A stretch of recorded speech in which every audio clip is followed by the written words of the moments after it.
Okay, so um, let's see. So your biggest challenge is becoming aggressive on defense.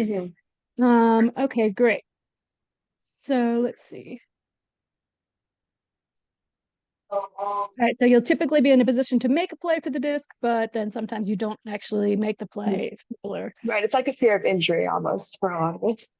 Gotcha. Okay, so Yeah. it sounds like based on what you're describing, it's like a mental issue, like a mental Mhm. thing, not a skills thing. Is that? Would you agree? That's mostly, I think, yeah, what it is.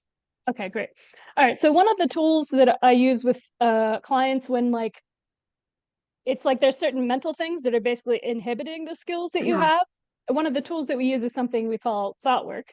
And this basically what's happening is that if you have some sort of like it could be a confidence issue or just like something it's like stuff running in the background that you're not really conscious of that sort of Mhm. inhibits your skill. Basically what we want to do is we want to sort of change like the background story or the background stuff that's happening to help you exhibit more of your full skills. Mhm. Okay. Okay, um, so basically, what we do is we think like if you were the type of person that would go up for these discs or be assertive in these situations, what would you need to believe about yourself? I mean, that you can get there first, that you're in a position to make that play. And then, Okay, all right. So you need to mhm. believe I can get there first. I can make this play. You also mentioned something like fear of injury. Is that Mhm. operating in the Right. background? Yeah. I think so Okay. too. Yeah. Okay, yeah. So it might also be something around that, like, you know, my body will protect me, or I, I'll be safe, something like that. Right. Yeah. Okay, so those are all what would be examples of like what the ideal like future you would believe, and if you believe these things 100%, then you'd probably act a little Mhm. differently. You'd probably Right. play more assertively. That all makes sense so far? Right. That makes sense. I'm with Okay, you so great. far. Yeah. Okay, great. So what we're gonna do is we're gonna take like one of these like ideal thoughts basically and sort of back up. And the key here is that we want to figure out sort of where your nonverbal or sports brain is at in Mhm. relation to this sort of more ideal belief system, because you're not all the way there, or you wouldn't be having Right. these issues. but Totally.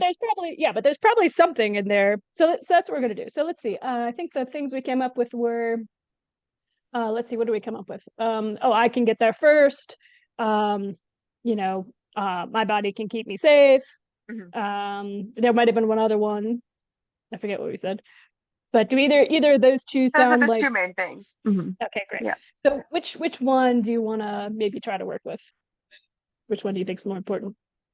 We'll go with the my body will keep me safe part first, I think. Okay, all right, got Yeah. it. Yeah. Okay. So do you have any I'm just curious, do you have any like logical reasons behind this sort of like kind of fear of injury? Is Are you recovering from injury? Did anything like have you had any plays in the past that produced injuries? Like high school, college, definitely we like head banging around because I jump up underneath like some 6 foot dude or like being cleated coming on the way down from a jump or things like that you don't really expect, but you think will happen at some point. Okay. All right. So wait. Yeah. So you're saying you did actually have these happen in real life or no? Right. Oh, you did. Yeah. Okay. Okay. All right. So that's just something interesting to notice. Like there's logical reasons behind some of these, Hmm. fears that you have. And then I think maybe something else we can do is like just with your logical brain, like, you could decide, like, I just want to like make sure like you can decide to do whatever you want. Like you could Right. decide like there are actual risks and I don't want to take them in my game, and Hmm. my game might suffer, but I don't want to take these risks because I don't want another concussion or a concussion. Like you could decide that. Or you could decide these fears are more than what's based in reality, and I Right. want to play more assertively. So I just want to check in. I mean, it sounds like you've kind of made that decision, but what do you think about that? I think I'd like to try going back into it because I definitely think at like the lower level regionals club level, there's like this expectation of playing to that assertive stance. Okay, great. Okay. So yeah, so we've made the logical decision. Yeah, there's risks involved, but we're okay with those risks. We've decided, and so we want to play more assertively. Great. Okay, so then yeah, so then the thing is about my body will keep me safe.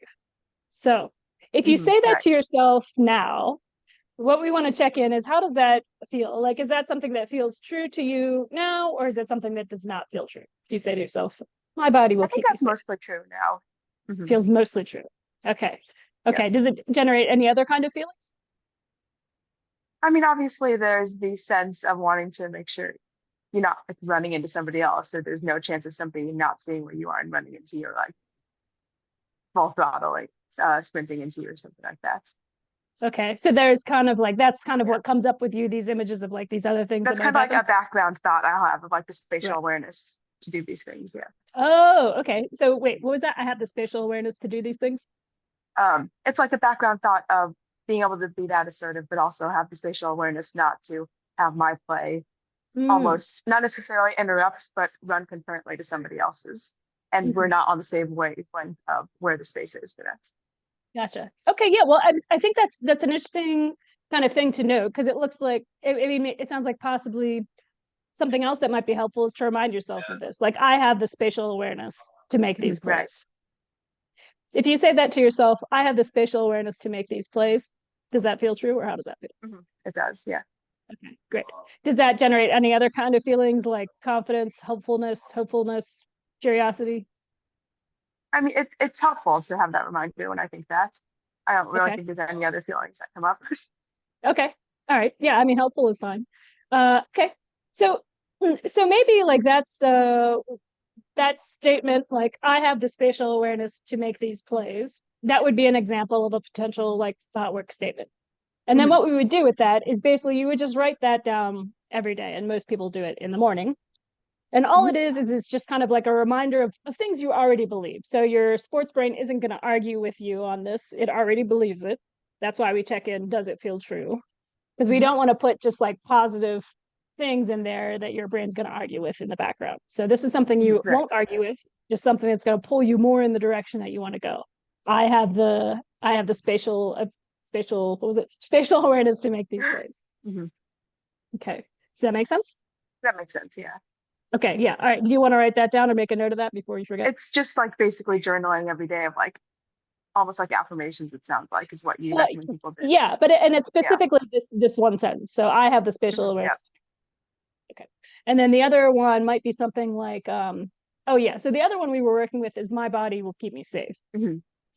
Now, it sounds like that feels mostly true, but maybe like not all the way there. So Right. the possibility with that is, if you kind of write that out before your sports brain is fully on board, it may generate some tension, and it may kind of argue with you like subconsciously in the Mhm. background, right? So we might Right. want to just back up from that ideal statement a little bit, just to see if we can find something that really feels like, yeah, that feels right. Mhm. So like, it's not rocket science. Basically, we're just going to add some modifiers.